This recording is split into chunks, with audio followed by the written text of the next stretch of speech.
Union in England. I read once, passingly, about a man named Shakespeare. I only read about him passingly, but I remember one thing he wrote that kind of moved me. He put it in the mouth of Hamlet, I think it was, who said, "To be or not to be." He was in doubt about something. Whether it was nobler in the mind of man to suffer the slings and arrows of outrageous fortune, moderation, or to take up arms against the sea of troubles and by opposing, end them. And I go for that. If you take up arms, you'll end it. But if you sit around and wait for the one who's in power to make up his mind that he should end it, you'll be waiting a long time.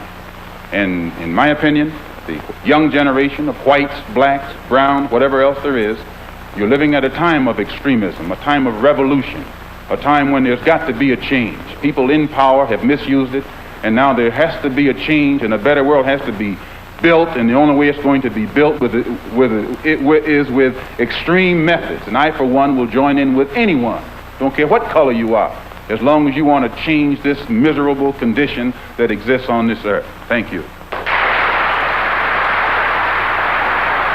Malcolm was always involved somewhere in the struggle. I'll call you later. Welcome. I'll call you tomorrow night. Welcome to the GILCHRIST Experience. We're live from Manhattan Neighborhood Network. I've been away from live television for quite some time now. I think it's been something like 6 years. And it's nice to be home again. There's a different feeling doing live television. This is like reality TV or whatever you have. But it's something different than doing the shows you've seen me do in the house. But as usual, things are unexpected. You know, people are not on time, and we're dealing with a different venue here. Things don't go quite as planned. I should be used to it. I used to be used to it in the old days, but I like to. It's a new experience for me. So if I seem nervous, it's been a while. Okay. But bear with me, and we'll get back into swing of things again. Today's subject matter we're going to talk about heroes, people that have impressed you in life, and people that have been your mentors. And as you saw from that old piece, Malcolm was one of my main mentors. You know, I just turned 70, and you know, I go back to those days when revolution was supposedly not to be televised. But you see it, the revolution is being televised. Now, all you are familiar with this debt ceiling episode with President Obama. This has been a critical time for us. And we as Americans watching the manipulation of the demonic forces, I call them, because this is nothing but the devil. And when it comes to manipulating people's opinions and which way we're supposed to be going. There are so many lies and deceptions going on. It's hard to know the truth. The major media, which is run by corporations, is telling the story. The truth is very seldom told, but by people like Reverend Sharpton. Now, Reverend Sharpton, again, steps out of his normal mode as civil rights leader, and people seeing him in a different mode, have everything to say about it. But I see it as, since I've been watching MSNBC for the last 3 years, he's been doing a bang-up job as far as that's concerned. I mean, he's been Obama's friend. He asks the tough questions. He has everything to say about what's going on, things that you and I personally want to hear. He doesn't let the Republicans get away with runabout conversations about nonsense. Now, who ever heard of not, cutting spending and producing jobs? These are difficult times, and I just want to go to this roll-in about National Action Network, and we'll be right back after you. Would you roll that other roll-in while we get Graham on the set? We're live from Manhattan Neighborhood Network. We'll be right back at you in a second. All right? Thank you. Run the second roll in? Yeah. All we say to America is be true to what you said on paper.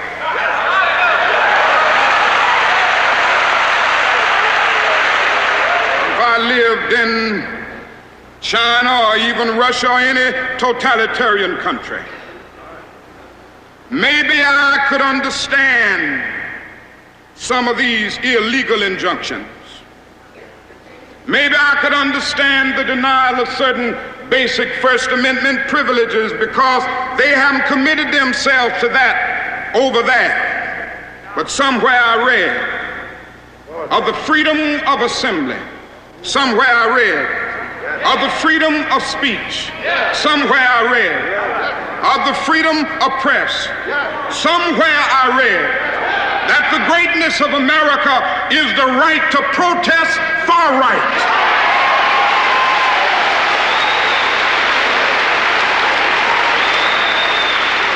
So just as I say we aren't going to let any dogs or water hoses turn us around, we aren't going to let any injunction turn us around.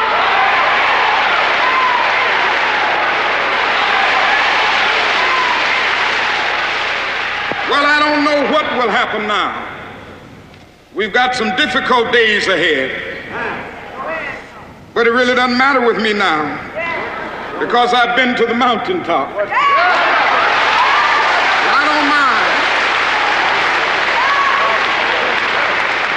Like anybody, I would like to live a long life. Longevity has its place. But I'm not concerned about that now. I just want to do God's will. And He's allowed me to go up to the mountain.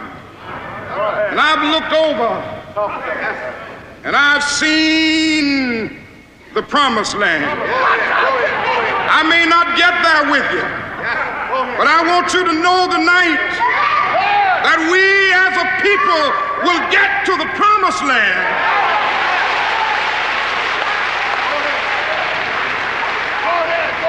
So I'm happy tonight. I'm not worried about anything. I'm not fearing any man. Mine eyes have seen the glory of the coming of the Lord.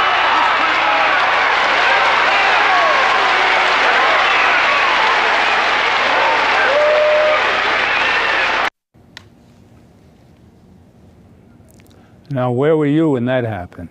Now, in '68, I was, 27 years old. I mean, that was my Jesus of sorts. I mean, that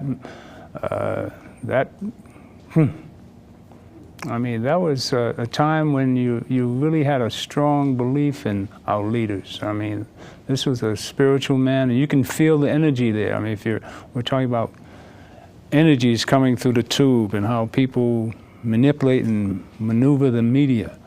Now, there was my hero.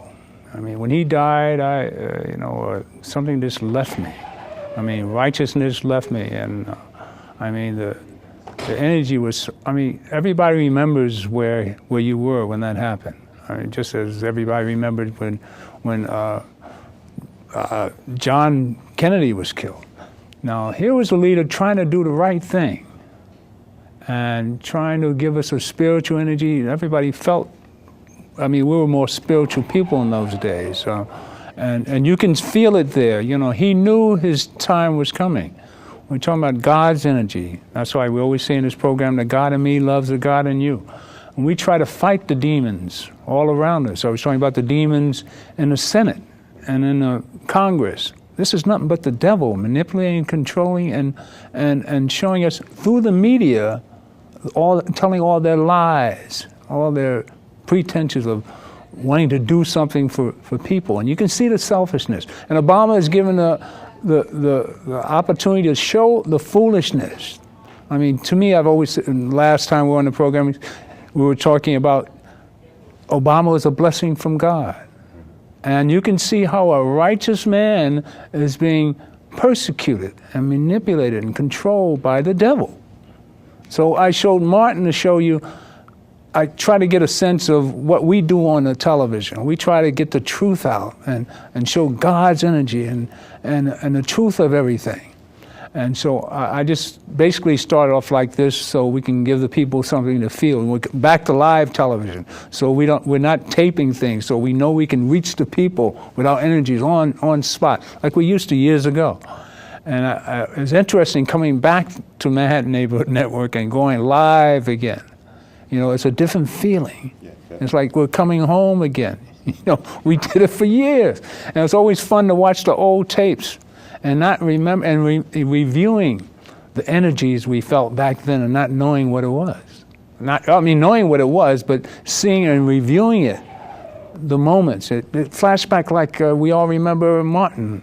So give us a take on how did Martin affect you? We're talking about our heroes in life. Martin Luther King, I remember where I was when I found out that he had been assassinated. I was in Fort Dix, New Jersey. I was on reserve duty on a fire watch. It was 3 a.m. in the morning. And troops were being mobilized out of Fort Dix, and I didn't know what was going on or why the troops were moving. We didn't find out till later that morning. I was part of the ROTC program at City College back then. And we were always the first ones up on the base. We got up before the enlisted men got up. But that night, deuce and the quarters were being loaded and men were being trucked out. I found out that they were going down to Washington, some going to Baltimore. And when I found out that Martin Luther King had been assassinated, that was the last place I wanted to be. Right. Wow. We didn't even get to the weapons pool that day. Ooh. Afraid what you might do. The rage, I'm serious, the rage that was in me right? At that moment. Right. And, you know, God does put people in specific places to fulfill specific purposes for a specific time. Right. What we've seen in the Senate and in the Congress the last month and a half, and looking at the president, you know, President Obama, there will always be forces to go against what is right. Right. Some call it the yin and the yang, the balance of good and evil. But truth will stand by itself. Right. Regardless of what happens to truth, it will stand by itself. You can throw mud on it, you can bury it, you know, like the phoenix, it'll rise from the ashes. So Martin left, Malcolm left, and others have left. But truth continues. Right. The only thing is that people will not, for the most part, recognize it or give credit to truth because of personal greed, personal desires, and selfishness. Right. Right now, the situation, the economic situation here, President Obama cannot bring jobs to the U.S. because the jobs are not here. The corporations took them all overseas. They're overseas. Right. And we have to go back in time. And it's important that we understand that history just doesn't happen. Many times it is planned. Right? Oh, okay. The Soviet Union had 5 and 7 year plans of progression. China has plans. The United States has had plans of progression over the years. And so they knew where the country would be or where they intended for the country to be at a particular point in time. Go back to Bill Clinton and NAFTA. Right. That started it. I remember Congressman Flake was an advocate of NAFTA. I opposed NAFTA. I didn't see where the benefit lay in taking a factory out of the U.S., putting it in Mexico, to produce a product that Mexicans can't buy. Right. But yet you'll pay them 1/5 of what you would pay the American worker. There are no EPA regulations, so you can pollute their land and pollute their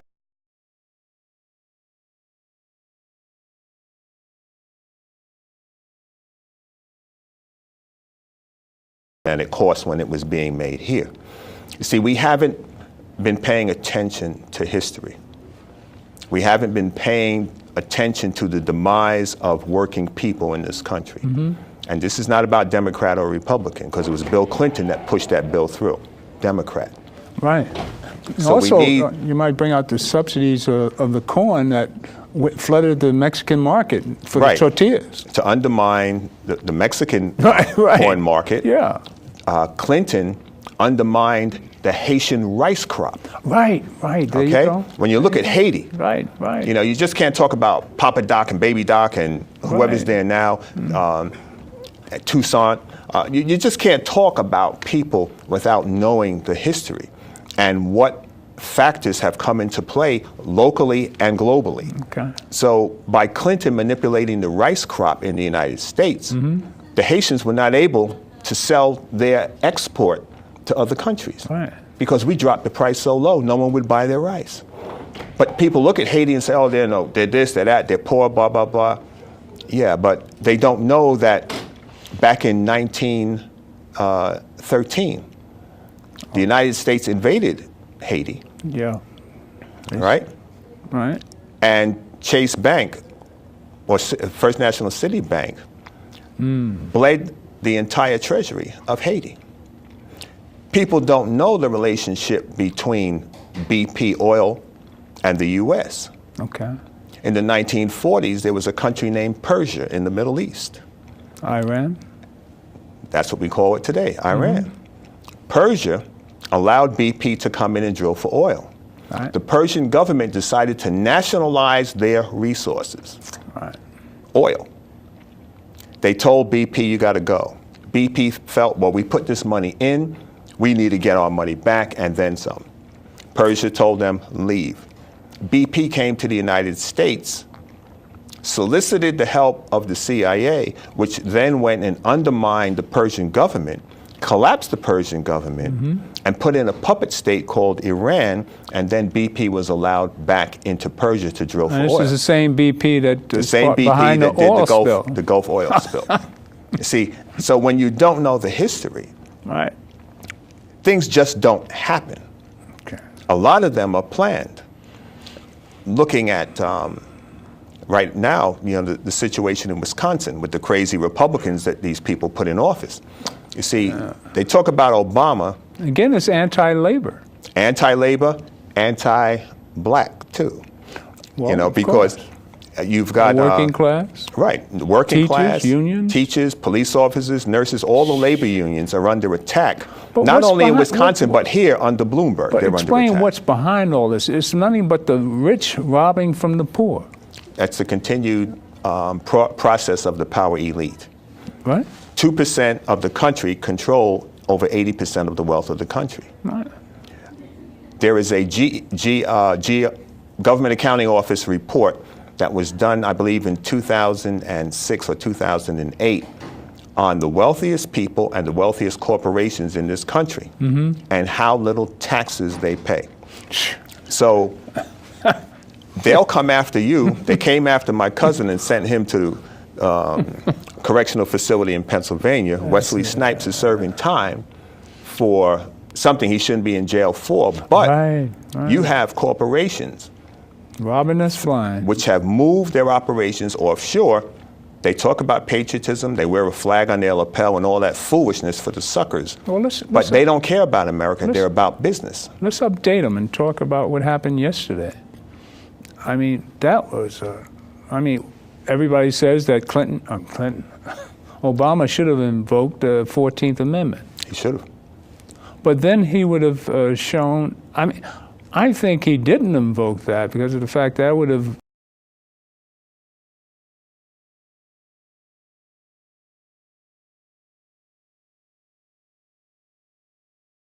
better. Constitutional law, right. But it would have went right to the Supreme Court, wouldn't it? The U.S. impeachment Congress, process? that he could not be impeached. For that. The president has that right. The president can invoke an executive order at any given time to bypass the Congress of the United States. The Constitution, the 14th Amendment, says that the foreign debt, the U.S. debt, will not be ignored. All right? What these Republicans were doing was treasonous. I would say It was so. treasonous, and Really? it should have been called as such. Really? They were willing, and you got to remember, there is no congressperson in Congress that isn't worth at least $900,000. The wealthiest individual in the U.S. Congress is worth over $300 million, Winston. That is not someone, he has a short name, it'll come to me. It was, he was in charge of... Asa. Anyway, it's a guy from the Midwest. Right. And here is a man who's worth over $300 million. Let's look at McCain. And this fly is in the house and doesn't belong here. Let's look at McCain. His wife is a part owner in the corporation that has the contract for the U.S. military for water throughout the Middle East. And when the surge was invoked, that just increased his wife's revenue. Okay? Well, don't start talking about Cheney. So when we're not even going to talk about that.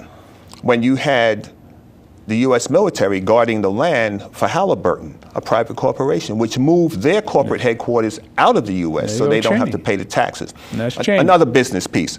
When a corporation repatriates the American dollars that they have made, that means when the money they've made offshore, when they bring it back into the country, they don't have to pay the full tax that is due on that money because they're bringing currency back into the U.S., so the U.S. gives them a break on the taxes, and they will also put surcharges on their American corporation to diminish the net profit of the American corporation, so their tax burden is further reduced. But the whole point is that last year the corporations had a net profit, a record of net gains. Net gain, a record. They made more money last year than they ever made in history. Right. And yet they don't want to pay any taxes. I mean, that's treasonous right there. Well, how do they buy? I mean, those Tea Party people are bought by corporate organizations. Okay, let's continue to connect the dots. All right. But how are they getting away with what they're doing? Wait. And everybody knows Let's look at the three branches of government: the judicial, the executive, and the legislative. Earlier this year, the judicial branch, the U.S. Supreme Court, said that corporations are now viewed as individuals. Right. That's why they can spend unlimited funds. So a corporation funds. Can now get involved in the politics of the country to finance anything they want to finance. That's how we got the Tea Party. Tea Party, the whole notion of not increasing the national debt. This, the guy that dropped out, Maccabee, what's his name? Huckabee. He's running these silly commercials about the health bill. You know, the Koch brothers are financing any right-wing extremism that we can find out there. Why? Because the Supreme Court said that a corporation is an individual and has that right. So you really have to question the people sitting on the U.S. Supreme Court, sitting on that bench. You really have to look at that. Well, they're bought and paid for also. We know the Congress people and the senators, their campaigns are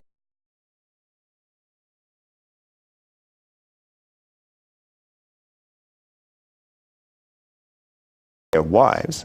They don't have to pay into Social Security, and their pension is for life after you serve one term. Okay? But the people that they say they are working for and fighting for are not in the same arena, nor are they fighting for them for the most part.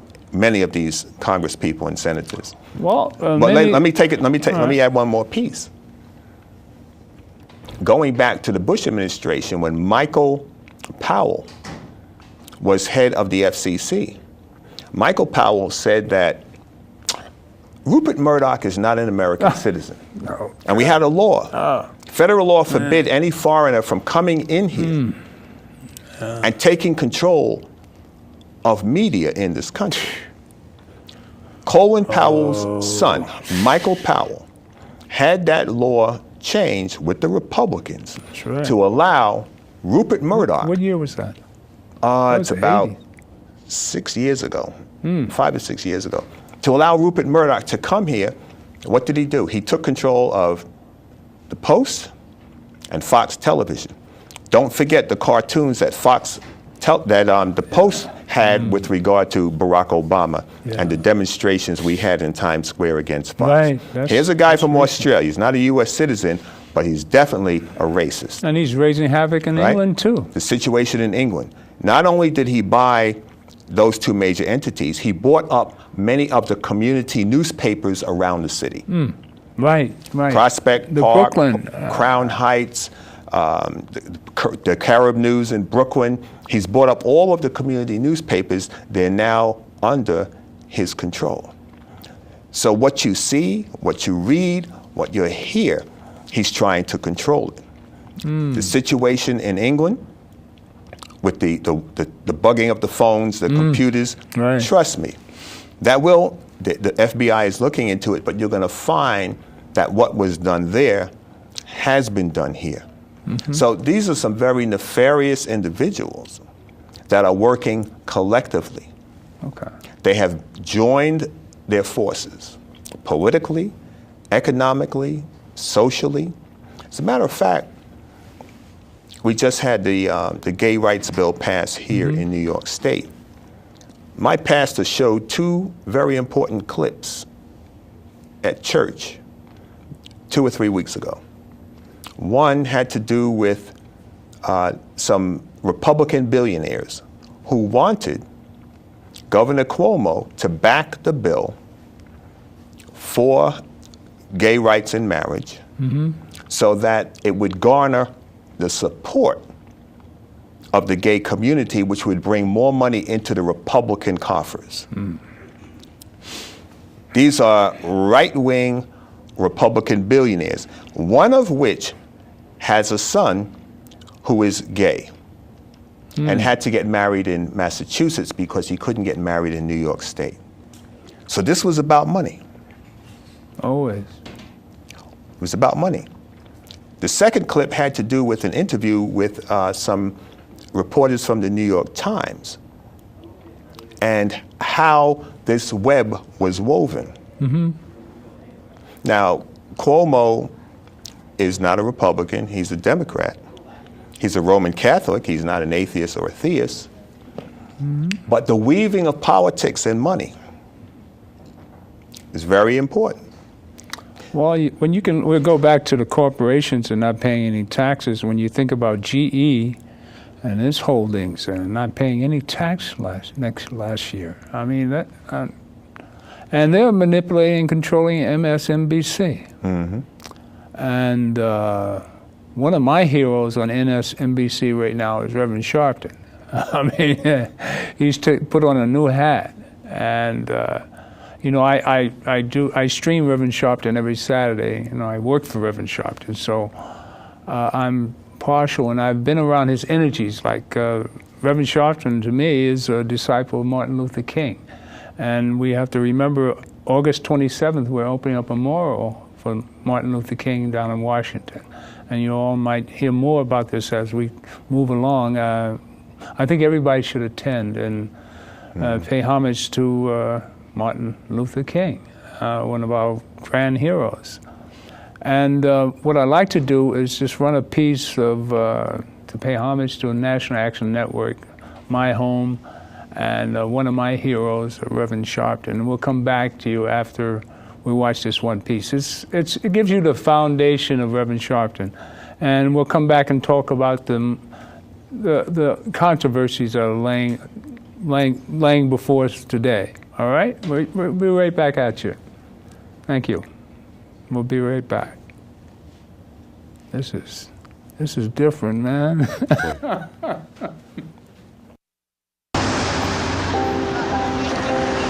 still have a dream. It is a dream deeply rooted in the American dream. I have a dream that one day this nation will rise up, live out the true meaning of its creed. We hold these truths to be self-evident, that all men are created equal.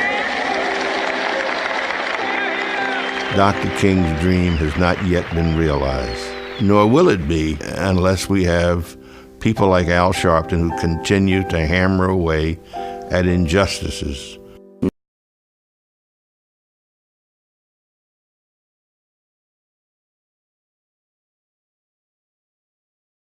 political, and I think they're in terms of changing the consciousness of a country.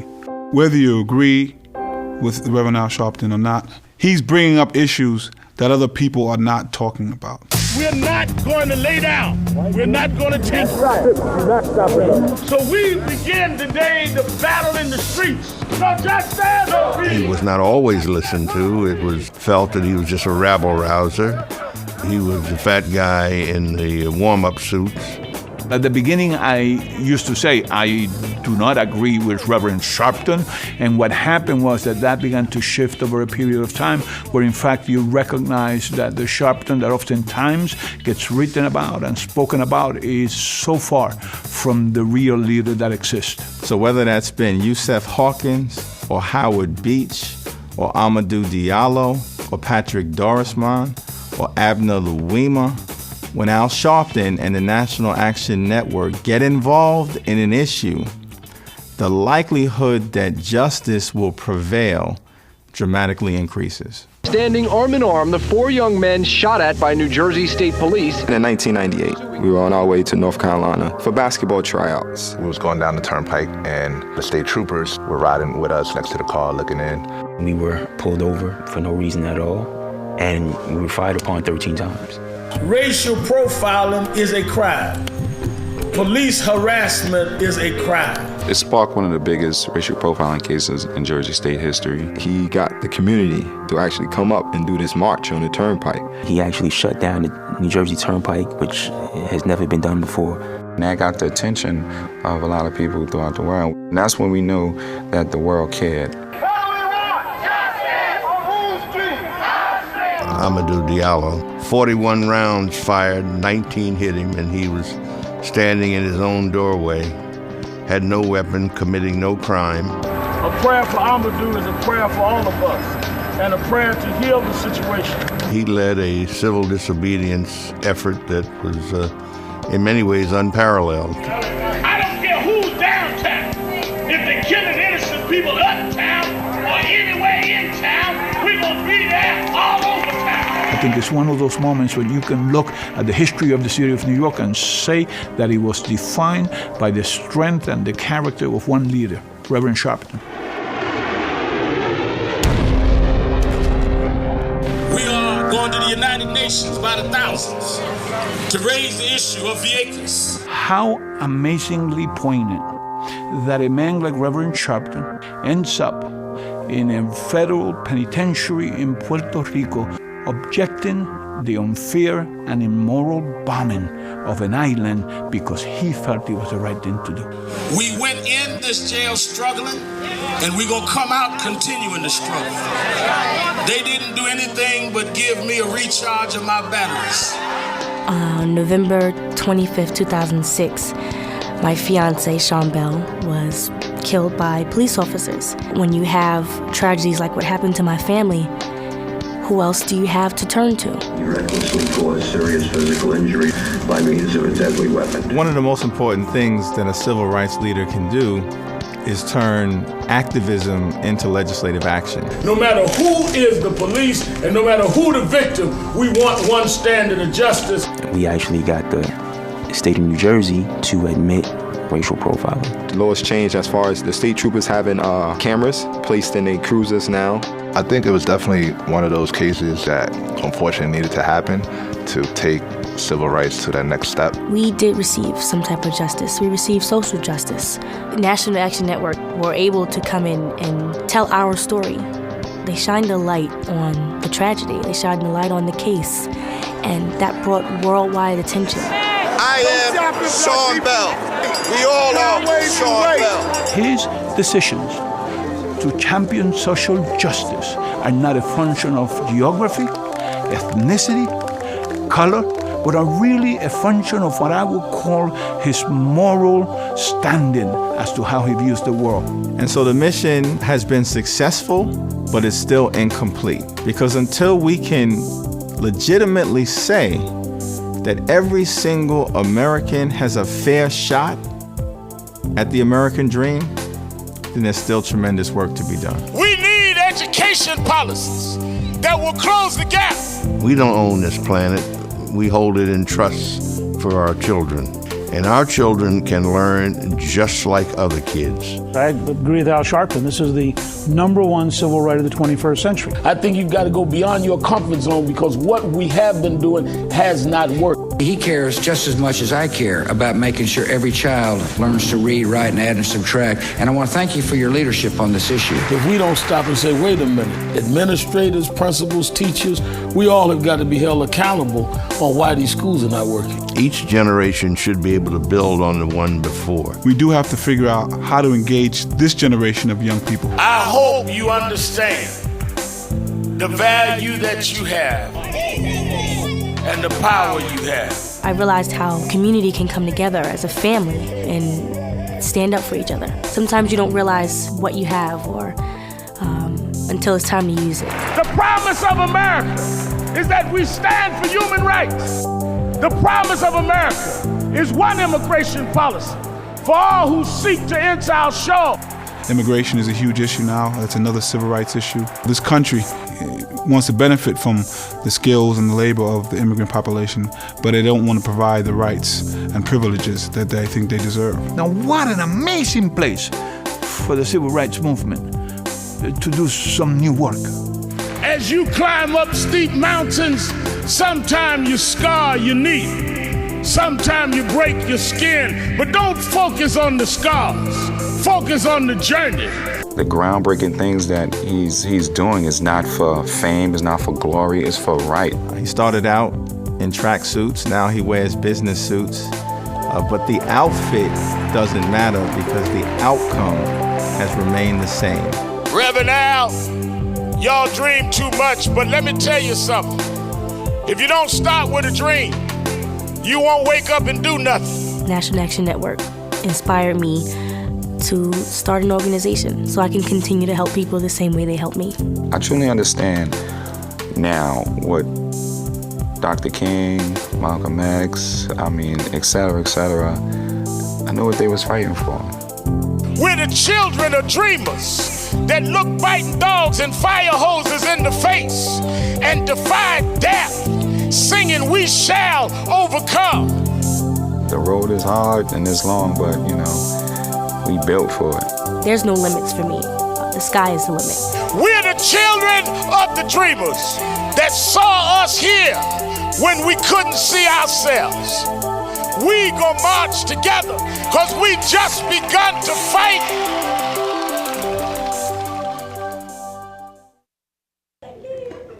Now, I'm sure you're wondering why I'm playing all these different roll-ins.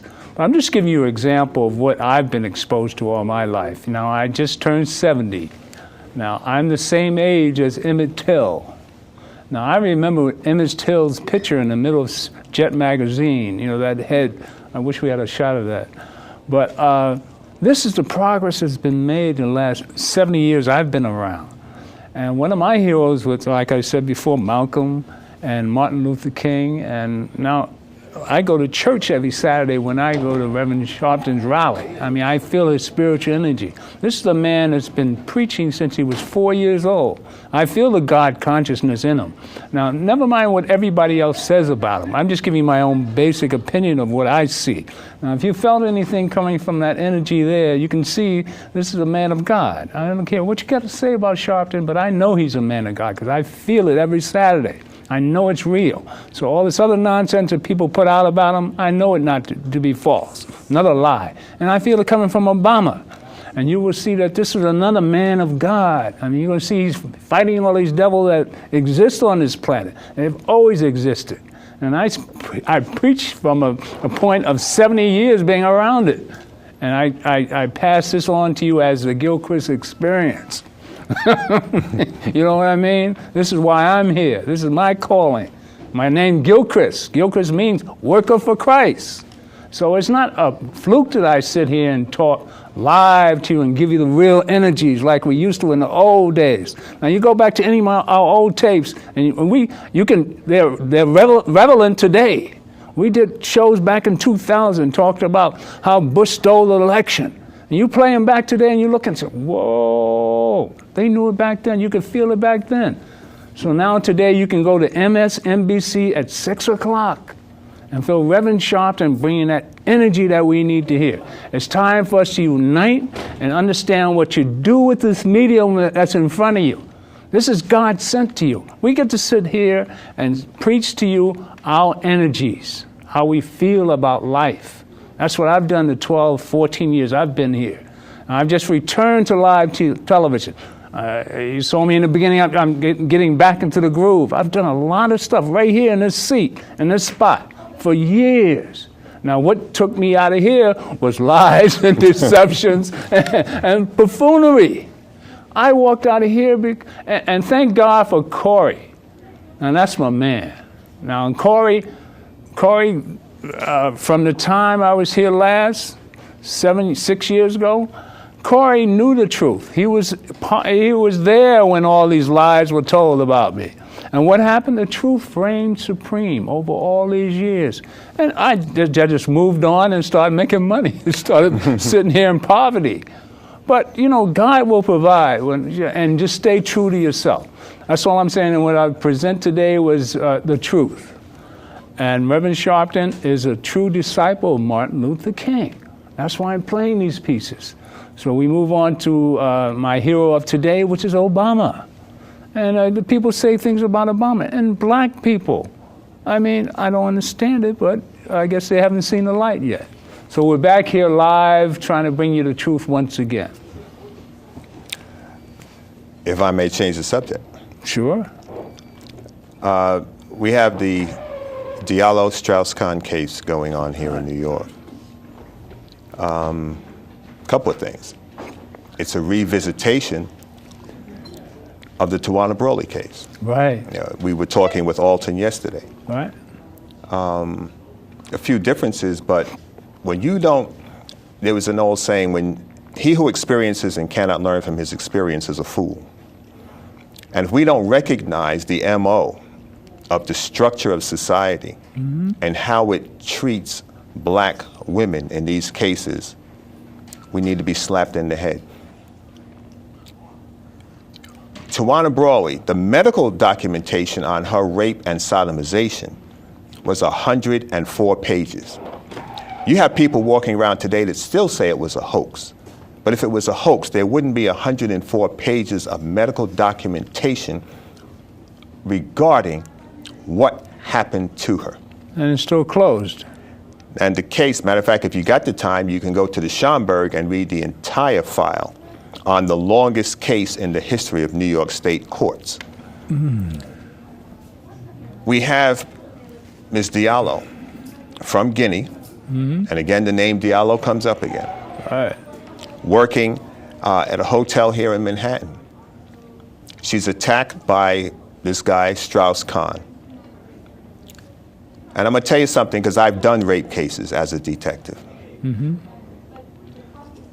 There are certain things that we look for in a rape case.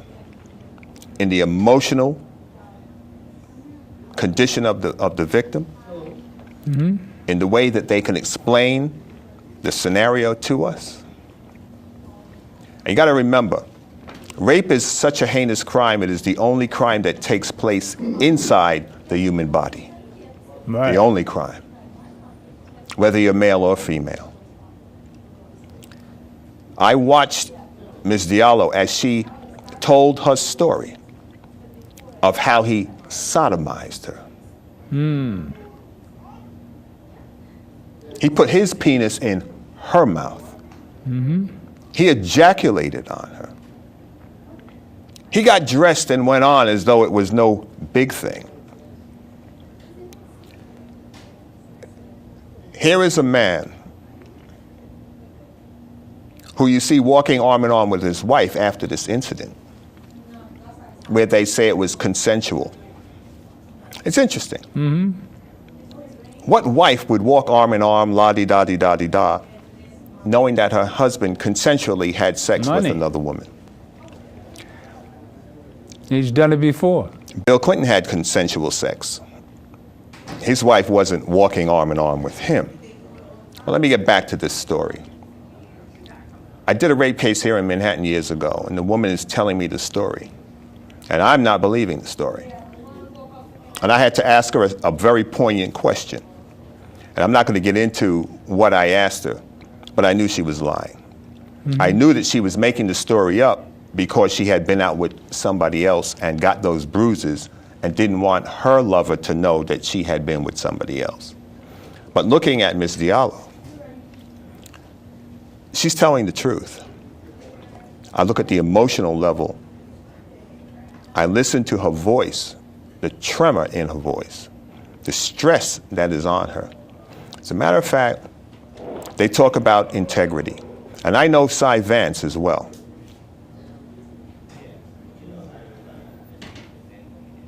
This woman's integrity is above reproach because Ken Thompson, her attorney, took the information to Cy Vance and said, we don't want this to be an issue later.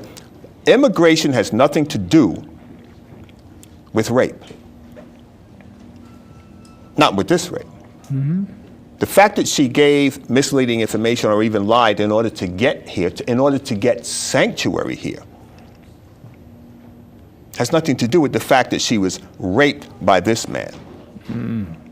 The fact that you committed a murder 10 years ago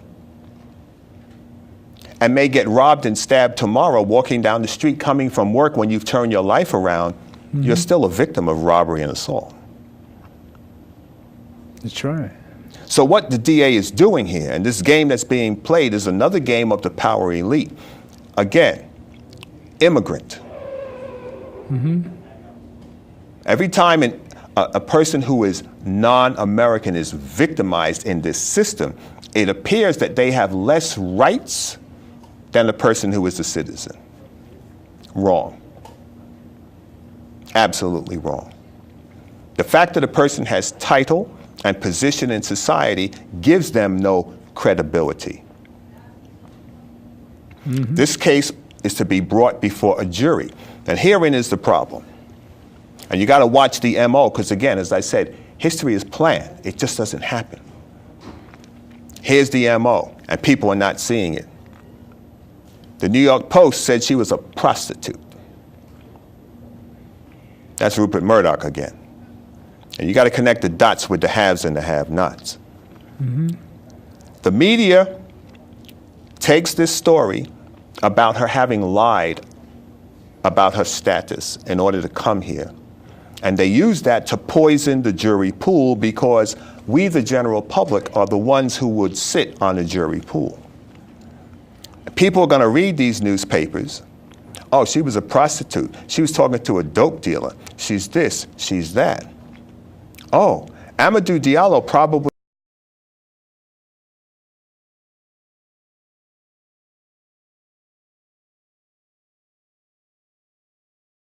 he understood English very well. All right. Guzman was selling dope in Queens 8 years before the police tried to kill him and successfully murdered Sean Bell in Queens. But the fact that he was selling dope 8 years before that shooting had nothing to do with the shooting. Patrick Dorisman, who had been arrested as a 13-year-old child and murdered by a police officer in Manhattan, that incident at age 13 had nothing to do with the incident when he was 30 and murdered by the police officer because he took offense to someone coming up to him and asking him about where he could buy drugs. And who was dealing with all those cases? Mr. Giuliani. Who's coming right on through. Who was defending all that? Reverend Sharpton was Reverend involved. Sharpton on a lot of those cases. Right. Now in this matter, they poisoned the jury pool with the press. The press is working with the government and putting out misinformation, just as they did with Tawana Brawley. Reverend Sharpton again. When we were doing the trial up there in Poughkeepsie in '97, the press was not reporting the facts that were brought forth and the evidence that was presented, even by the pathologist who said that the cop who was murdered and did not commit suicide. I know Ken Thompson, her attorney. And it's interesting, the defense attorney, Brofman, I've dealt with him back in the 70s when I was assigned in the Manhattan DA's office on special cases. But Ken Thompson, as he advocates for his client, reminds me of Alton Maddox when he advocated for Tawana Brawley. Let's do this. Do you have a number up people can call in? That's one of the reasons why we're back live again. So if you have any questions, call in. Let's hear what you got to say. But the people have to start connecting the dots. You keep seeing the same thing time and time and time again, where the victim is further victimized. The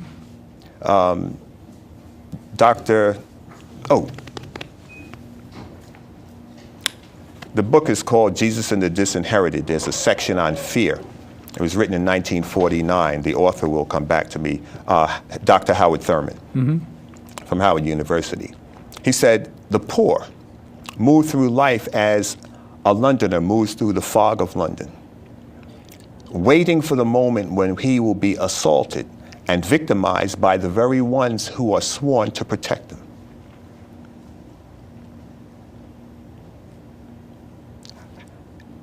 Ken Thompson took that information to Cy Vance. He didn't take it to Fox News and CBS. He took it to the DA because his client wanted him to know the full story about how she got here. Yes, sir. Hello? Hello? Question?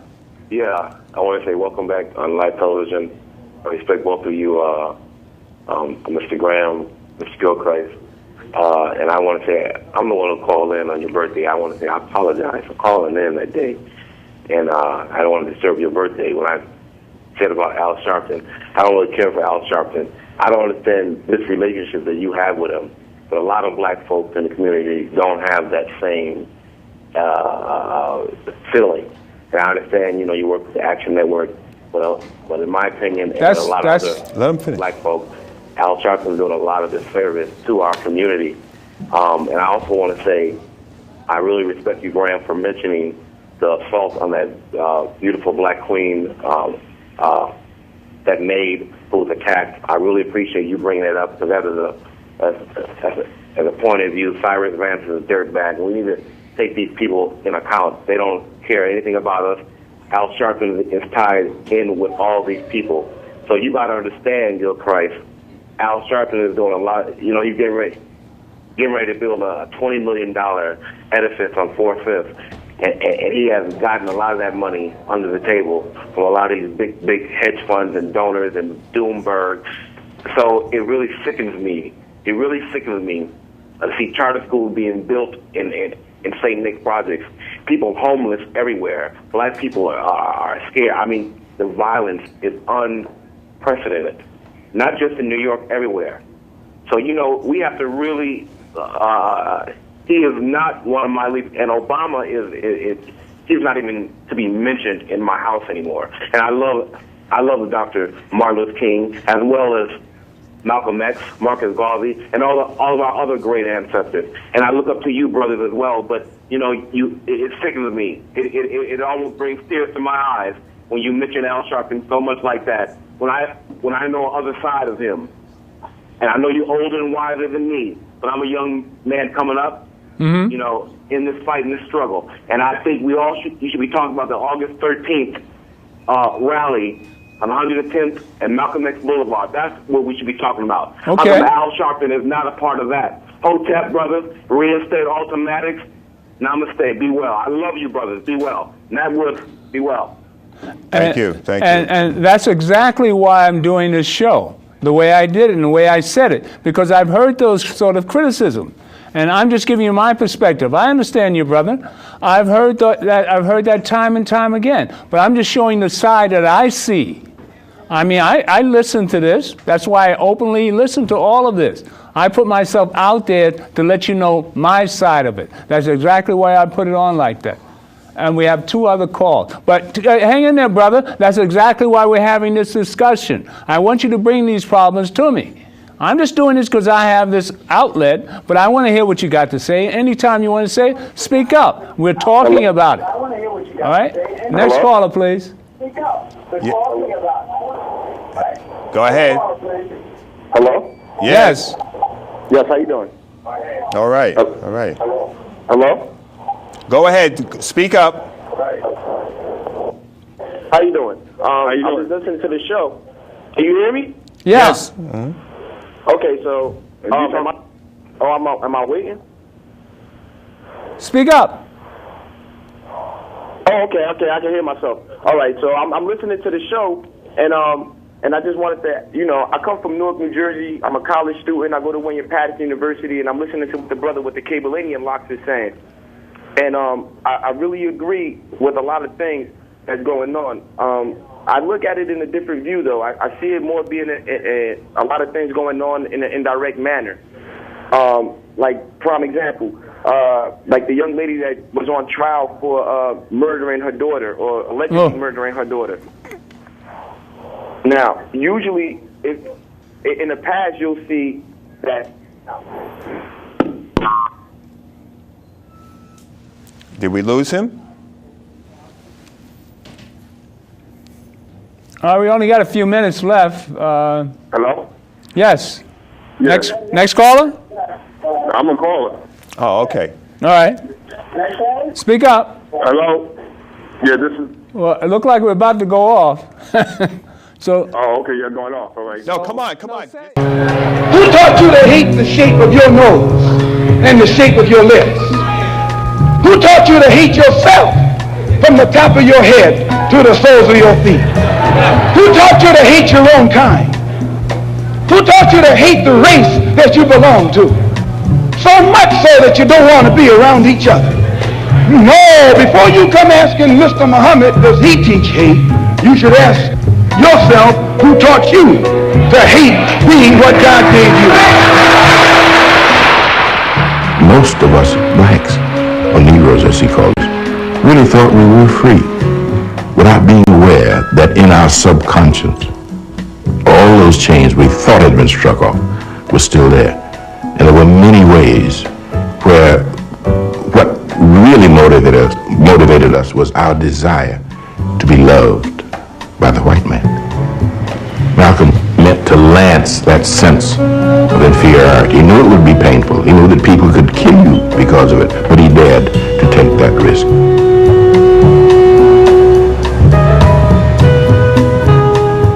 He was saying something over and above that of any other leader of that day, while the other leaders were begging for entry into the house of their oppressor. He was telling you to build your own house.